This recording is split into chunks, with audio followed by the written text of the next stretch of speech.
Republic বাংলায় আপনাদের স্বাগত। ঘড়িতে ঠিক 4টে বাজে, 4টে মানে হচ্ছে চারের চক্রবহ। আজকে চারের চক্রবহতে আপনাদের সঙ্গে রয়েছে আমি পিউ, এবং অবশ্যই আমার সঙ্গে রয়েছে আমার বাকি 3 প্রতিনিধি। আমার সঙ্গে রয়েছে শ্রেয়সী, আমার সঙ্গে রয়েছে শিবাশিস এবং সন্তু রয়েছে। অবশ্যই গত কয়েকদিন ধরে যেভাবে কেন্দ্র রাজ্যে সংঘাত চলছে আলাপন বন্দ্যোপাধ্যায় ইস্যুকে কেন্দ্র করে, সেদিকে আমরা নজর রাখবো। এবং অবশ্যই বুদ্ধদেব ভট্টাচার্য, তিনি কোভিড মুক্ত হয়েছেন, সুস্থ হয়েছেন তিনি, কিন্তু ইতিমধ্যেই তাকে পাম অ্যাভিনিউ বাড়িতে তাকে ফিরতে দেওয়া হয়নি, কারণ তাকে দক্ষিণ কলকাতার একটি সেফ হোমে রাখা হয়েছে এবং সেখানেই আইসোলেশনে থাকবেন তিনি। পাশাপাশি পাথর প্রতিমা এবং সন্দেশখালী 2 জায়গাতে আজ পরিদর্শনে গিয়েছিলেন সাংসদ অভিষেক বন্দ্যোপাধ্যায়, এবং সমস্ত বিষয় নিয়ে আজকে চারে চক্রবহতে তুলে ধরবো আমরা। এবং প্রথমে যাবো আমি শ্রেয়সীর কাছে। শ্রেয়সী, আমরা দেখেছিলাম যে মুখ্যমন্ত্রী মমতা বন্দ্যোপাধ্যায় তিনি ইয়াস বিধ্বস্ত এই সমস্ত জায়গা, সন্দেশখালী, পাথর প্রতিমা, দক্ষিণ 24 পরগনা, পাশাপাশি উত্তর 24 পরগনা বিস্তীর্ণ এলাকা তিনি পরিদর্শন করেছিলেন, এবং আজ সাংসদ অভিষেক বন্দ্যোপাধ্যায় তিনি পৌঁছে গেলেন সেখানে। কতটা আশ্বস্ত হলেন সেখানকার বিপর্যস্ত মানুষেরা, কি বললেন সাংসদ?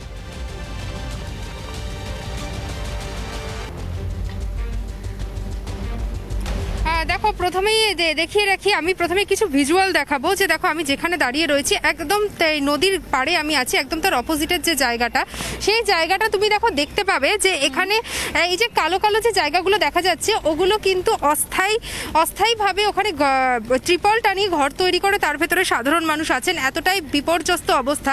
নদী বাঁধ ভেঙে গেছে, নদী বাঁধের অধিকাংশ অংশ ভেঙে গেছে এবং সেখানে কোনো রকমের বস্তা দিয়ে প্লাস্টিক চাপা দিয়ে সেই জায়গাতে কিন্তু মানুষ থাকছে। এতটাই কিন্তু বিপর্যস্ত অবস্থা। আর এই যে সমস্ত জায়গাগুলো দেখছো, এই সমস্ত জায়গাগুলো কিন্তু মানে আমরা যত ভিতরের দিকে এগিয়েছি তত কিন্তু আমরা দেখতে পাচ্ছি যে সেখানে মানুষের থাকার জায়গা নেই, খাওয়ার জল নেই, কোনো রকমের প্লাস্টিকের নিচে মানুষ থাকছেন, সেখানে তাদের পরিবার থাকছে, ছোট বাচ্চা থাকছে, এমনকি তাদের সাথে একসাথে বাড়ির পোষ্য পাখি থেকে শুরু করে বাড়ির পোষ্য, কোথাও ছাগল, কোথাও কুকুর, তারাও কিন্তু একই সাথে থাকছে। তাহলে দেখো, এমন যে অবস্থা আজকে আমরা দেখেছি তা কিন্তু মানে দেখে রীতিমতো খারাপ লাগছে যে এতটাই কষ্টকর অবস্থা। এবং তারা বলছে যে মাঝে মধ্যেই যখন বৃষ্টি হচ্ছে তখন কিন্তু তাদের এইটুকু থাকার জায়গাতেও তারা থাকতে পারছে না, এবং কোনো রকমের ত্রাণের খাবারে একবেলা তাদের খাবার জুটছে, কিন্তু তাদের দুবেলা পেট ভরার মতো তাদের খাবার পাচ্ছে না, বাচ্চাদের তারা কিছু খাওয়াতে পারছে না। তো আজকে সমস্ত জায়গাগুলো পরিদর্শন করলেন সাংসদ অভিষেক বন্দ্যোপাধ্যায়, এবং তিনি কিন্তু বললেন যে যত শীঘ্র সম্ভব এই সমস্ত জায়গায় ত্রাণ থেকে শুরু করে তিনি বাঁধের ব্যবস্থা করবেন। এবং এই যে এক্ষুনি সিমেন্টের বাঁধ তৈরি করা সম্ভব নয়, কিন্তু যতটা সম্ভব এই মুহূর্তে দাঁড়িয়ে ততটাই তিনি চেষ্টা করবেন যতটা দূর সম্ভব। তার পাশাপাশি তিনি এখানকার মানুষদের জন্য তিনি একটি আর্থিক সাহায্য মূল্যরও তারও তিনি আজকে ঘোষণা করলেন, যাতে যত দ্রুত সম্ভব মানুষ সাহায্য পায়, যাতে যত দ্রুত সম্ভব মানুষের সুরাহা হয়। কারণ এখানে এই মুহূর্তে 1 সপ্তাহ কেটে গেছে, ইয়াস পেরিয়ে গেছে, কিন্তু 1 সপ্তাহ পরেও যে অবস্থা আমরা দেখছি তাতে সাধারণ মানুষের দুর্বিষহ অবস্থা। আমরা যখনই সেখানে পৌঁছচ্ছি তারা আমাদের সামনে কেঁদে ফেলছে। এবং তারা কিন্তু এরকমও বলছে যে এই যে দিনের পর দিন এভাবে থাকতে থাকতে তাদের একাধিক চর্মরোগও হচ্ছে, এরকমই কিন্তু দুর্বিষহ অবস্থা।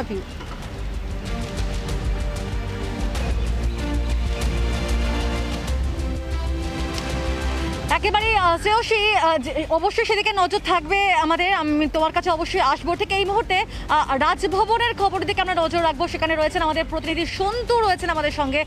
সন্তু, আমরা জানি যে যেভাবে আলাপন বন্দ্যোপাধ্যায় ইস্যুতে অনেকে বিজেপি নেতৃত্ব রীতিমতো মুখে কুলুপ এঁটে রয়েছেন, হয়তো কেন্দ্রীয় নেতৃত্বে এরকম একটা সিদ্ধান্ত তাদের উপর বর্তাচ্ছে, কিন্তু একমাত্র বিরোধী দলনেতা হিসাবে শুভেন্দু অধিকারী তিনি ইতিমধ্যে টুইট করেছেন আলাপন বন্দ্যোপাধ্যায় ইস্যুতে, এবং অবশ্যই তিনি বারে বারে এই বিষয়ে মুখ খুলেছেন। এবং আজকে তিনি রাজ্যপাল জগদীপ ধনখড়ের সঙ্গে দেখা করতে গিয়েছেন, সাক্ষাৎ করতে গিয়েছেন, এবং অবশ্যই তাদের মধ্যে কথাবার্তা চলছে।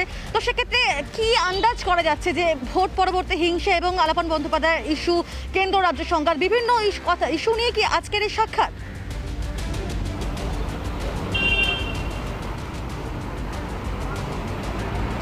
একবারে পিউ, চারের চক্রবর্তী এটা একটা খুব গুরুত্বপূর্ণ বিষয়, এবং এই মুহূর্তে বিধানসভার বিরোধী দলনেতাকে শুভেন্দু অধিকারী স্বভাবতই তার ওপর বর্তায় যে দায়িত্ব, যে এ রাজ্যে যে ঘটনা ঘটে যাচ্ছে, যে সব প্রকল্প হচ্ছে, ইভেন সমস্ত কিছু নিয়ে যেখানে মানুষের স্বার্থে কথা বলার দরকার সেখানে তিনি বলবেন, বিরোধিতা করবেন, সেই দায়িত্বই তিনি পালন করছেন। এমনটাই সূত্রের খবর, এমনটাই বিজেপির দাবি, তার ঘনিষ্ঠ মহলের দাবি।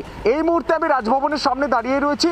শুভেন্দু অধিকারী বিরোধী দলনেতা হিসাবে রাজভবনে এসেছেন রাজ্যপাল জগদীপ ধনখড়ের সঙ্গে দেখা করতে। স্বভাবতই এই বিষয় নিয়ে যখন টুইট করেছিলেন শুভেন্দু অধিকারী, তখন আমরা দেখেছিলাম বিজেপি নেতৃত্ব কিন্তু মুখে কুলু পেটেছিল, রাজ্য নেতৃত্ব কেউ কোনো কথা বলেনি। শুভেন্দু অধিকারীর আমরা টুইটে দেখতে পেয়েছিলাম যে সার্ভিস রুল ব্রেক করেছে আলাপন বন্দ্যোপাধ্যায়, এই অভিযোগ তিনি তুলেছিলেন। স্বভাবতই আজকে আমরা দেখলাম টুইটার হ্যান্ডেলে তিনি লিখলেন যে বিকেল 3টের সময় তিনি দেখা করতে আসছেন রাজ্যপাল জগদীপ ধনখড়ের সঙ্গে। স্বভাবতই 3টের কিছুটা আগেই তিনি তার গাড়ির কনভয় ঢুকলো এবং রাজভবনে তিনি সরাসরি ঢুকে গেলেন এবং কথা বলছেন। ইতিমধ্যেই আলোচনা চলছে রাজ্যপাল জগদীপ ধনখড়ের সঙ্গে।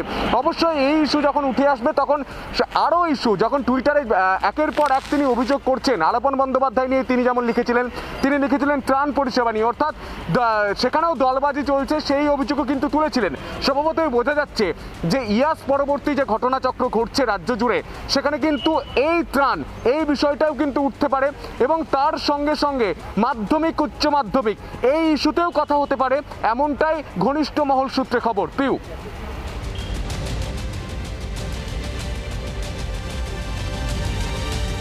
পাশাপাশি সন্তু আরেকটা বিষয় জানতে চাইবো, যেখানে আমরা প্রথম থেকে দেখেছি রাজ্যের রাজ্যপাল জগদীপ ধনখড় তিনি কিন্তু মমতা বন্দ্যোপাধ্যায় এবং আলাপন বন্দ্যোপাধ্যায় তাদের দুজনকেই মঙ্গলবার তিনিও কিন্তু টুইট করে তাদের দুজনকে বিঁধেছিলেন এবং সেক্ষেত্রে শুভেন্দু অধিকারী তিনিও সেই পথে হেঁটেছেন এবং আজকে এই দুজনের মধ্যে যে সাক্ষাৎ, কি মনে হচ্ছে এটা কতটা তাৎপর্যপূর্ণ?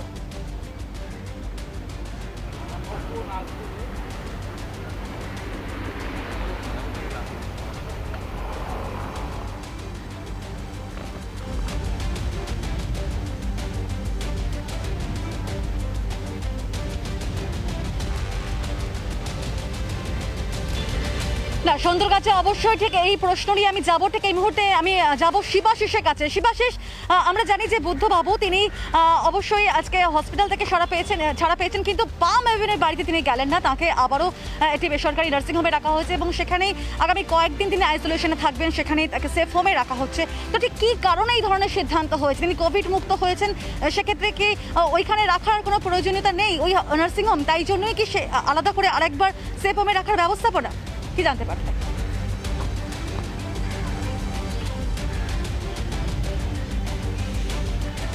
দেখো পিউ, আজকে চারের চক্রবাহে এই প্রসঙ্গেও আমরা আলোচনা করছি যে বুদ্ধদেব ভট্টাচার্য তিনি হাসপাতাল থেকে ছাড়া পেলেন, কিন্তু সেফ হাউস হিসেবে অন্য একটি বেসরকারি হাসপাতালে তাকে রেখে দেওয়া হলো এবং উডল্যান্ডস হাসপাতাল, যেখানে তিনি 25শে মে থেকে চিকিৎসার চলছিল তার, সেখান থেকে আমরা যা জানতে পারছি হাসপাতাল সূত্রে যে দলের তরফে অর্থাৎ CPIM এর তরফে এই সেফ হাউসের আয়োজন করা হয়েছে, সেখানেই রাখা হবে বুদ্ধদেব ভট্টাচার্যকে।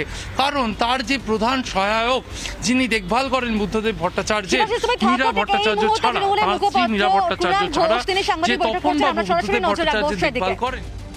কেন্দ্রীয় সরকার যেভাবে লাগাতার প্রতিহিংসা পরায়ণ মনোভাব নিয়ে পশ্চিমবঙ্গের উপর আক্রমণ শানাচ্ছে, তার মোকাবিলা করা, মানুষের পাশে থাকা, মানুষকে পরিষেবা দেওয়া, কোভিড হোক কিংবা ইয়াস, যেখানে মানুষের ক্ষতি হচ্ছে মানুষের পাশে থাকা, এটা হচ্ছে পশ্চিমবঙ্গ সরকার এবং সর্বভারতীয় তৃণমূল কংগ্রেসের অগ্রাধিকার।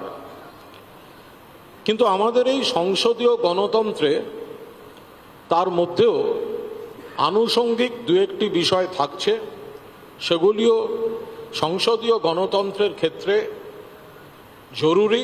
ফলে মূল অগ্রাধিকার, মূল ফোকাস, মূল কর্তব্য অটুট রেখে সেরকম কিছু বিষয়ও আমাদের বক্তব্য রাখতে হয়, কর্তব্য পালন করতে হয়।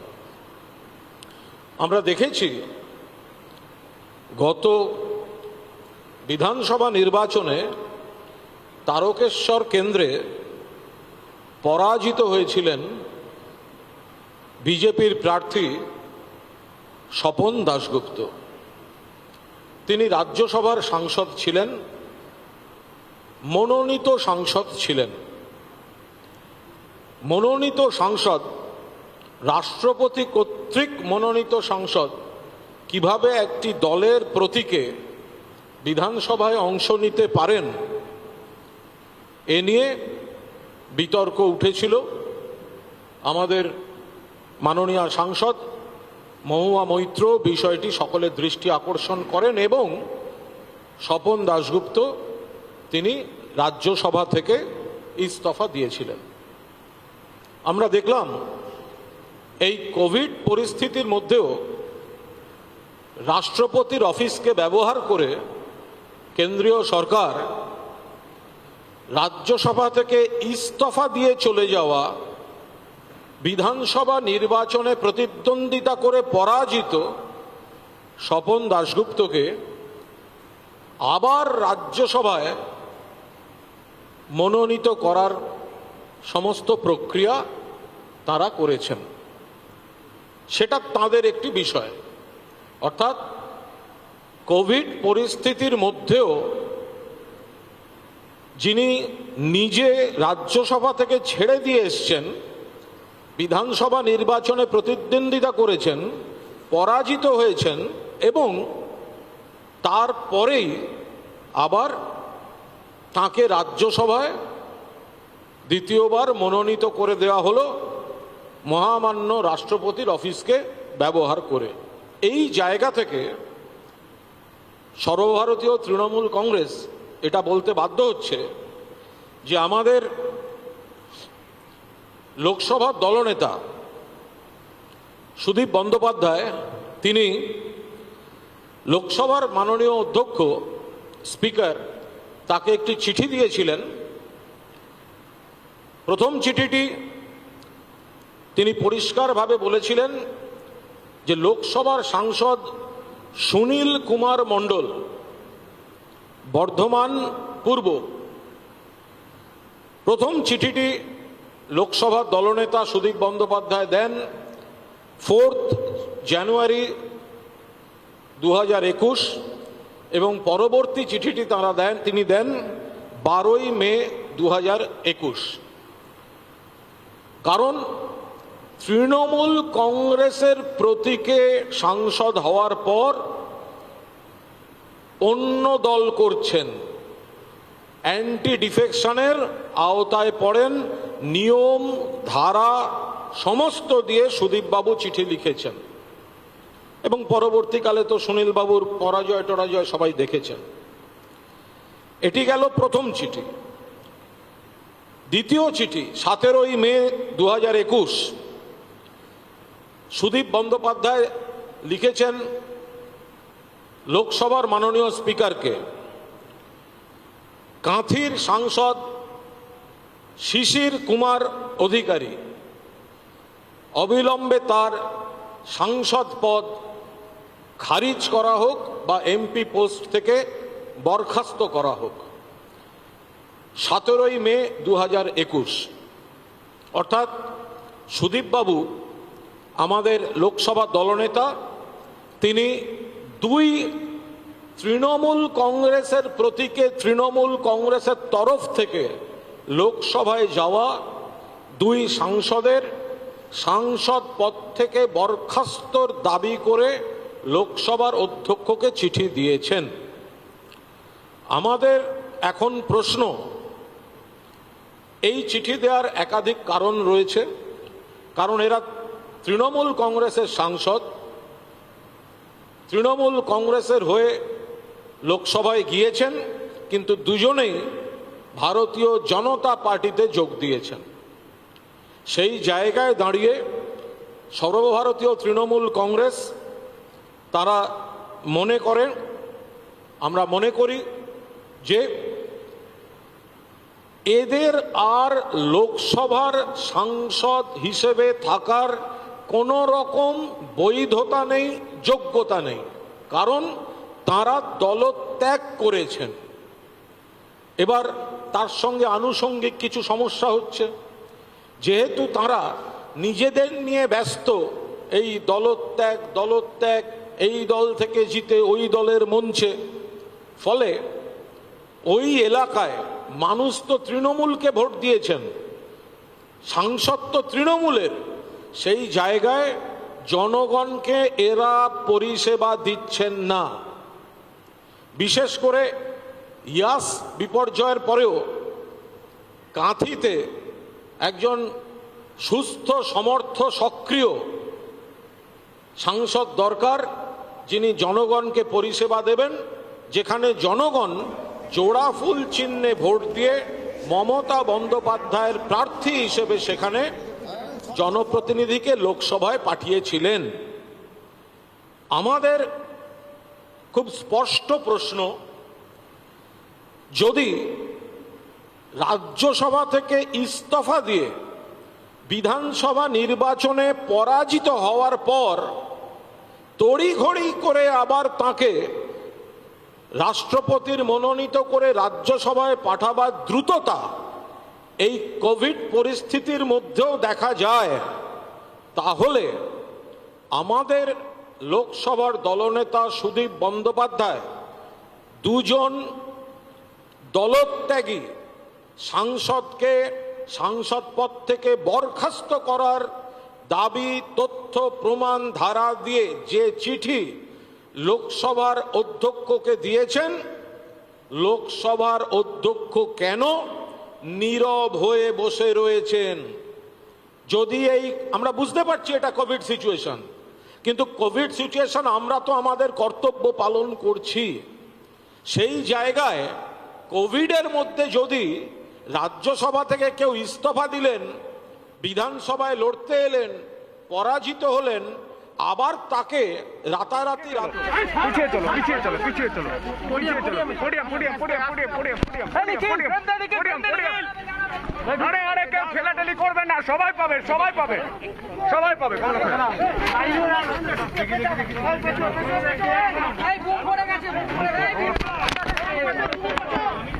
একটু ওয়েট করুন, হ্যাঁ সব রেডিও ক্যামেরা লাইভে নেব, ভাই আমার কাজ আছে, লাইভে লাইভে লাইভে লাইভ করে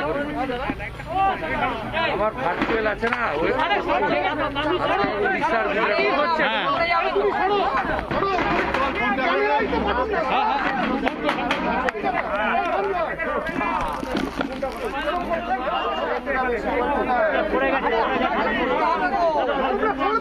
আরে আমাকে তো তুলতে হবে।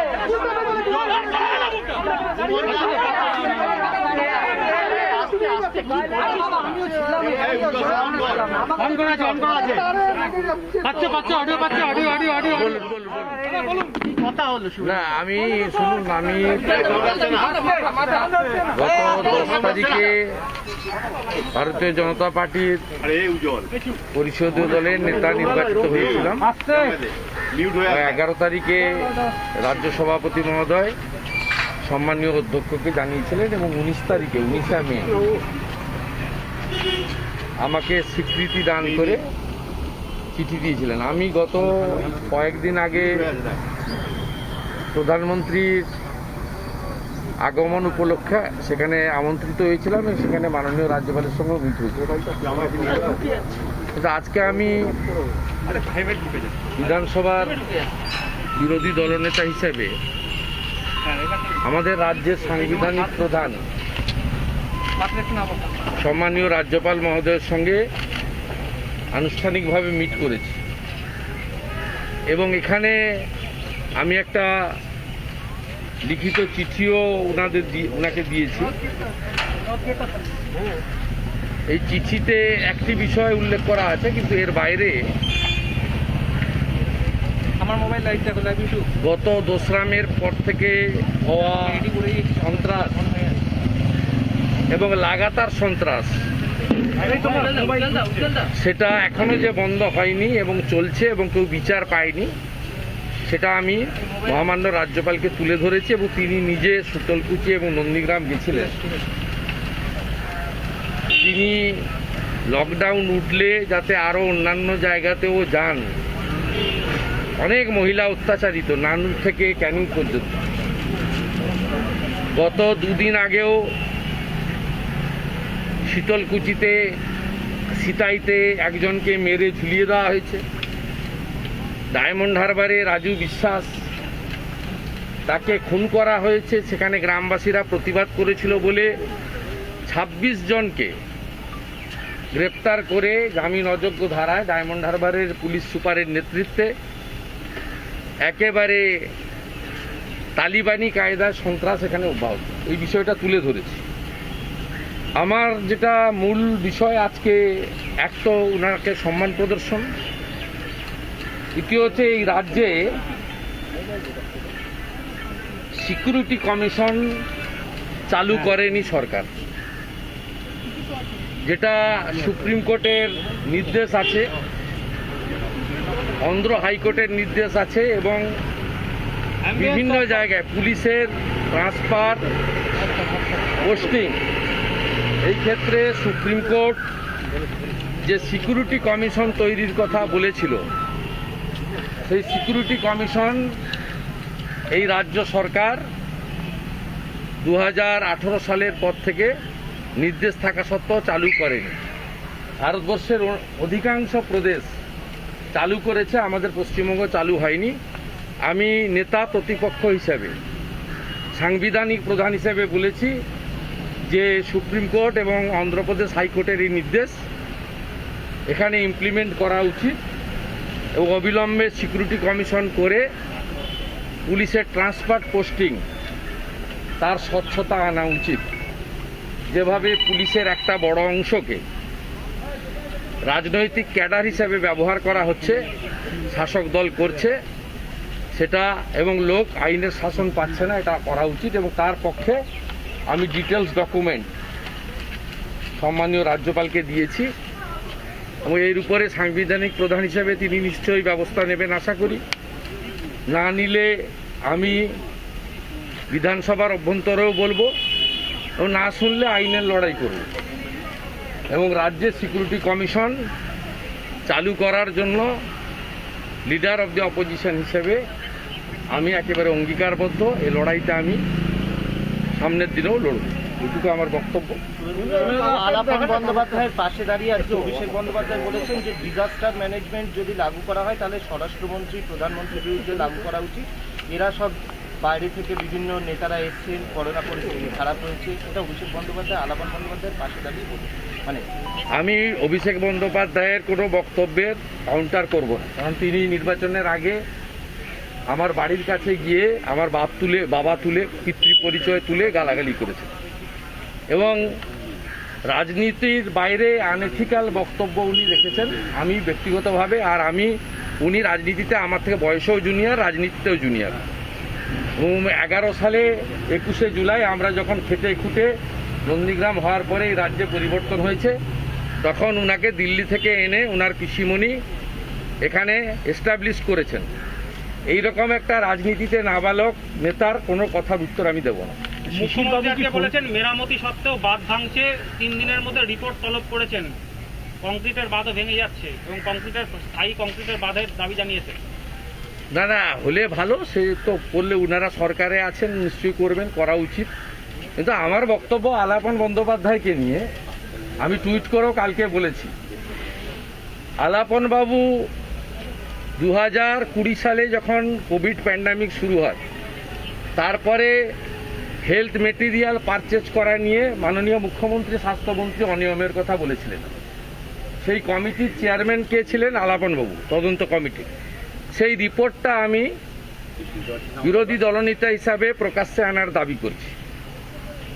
আমি দাবি করছি অন্ডাল এয়ারপোর্ট, সেখানে 2300 একর জমি কৃষকের কাছ থেকে নেওয়া হয়েছিল, সেই কমিটির দায়িত্বে ছিলেন আলাপন বাবু। সরকারের ইকুইটি শেয়ার প্রথমে 11, পরে 26, পরে 47% করা হয়েছে। সরকার এত টাকা সেখানে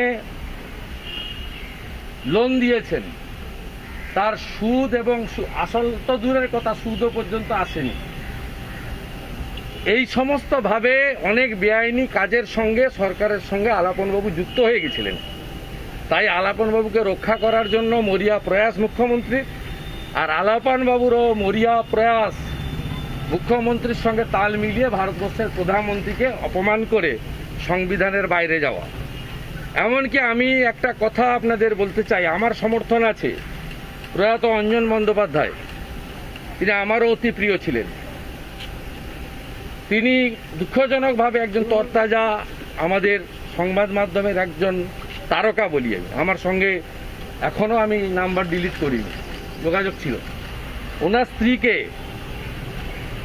24শে মে ক্যাবিনেটে ট্যুরিজম ডেভেলপমেন্ট কর্পোরেশনের অ্যাডভাইসার করা হয়েছে 1,10,000 টাকা বেতনে।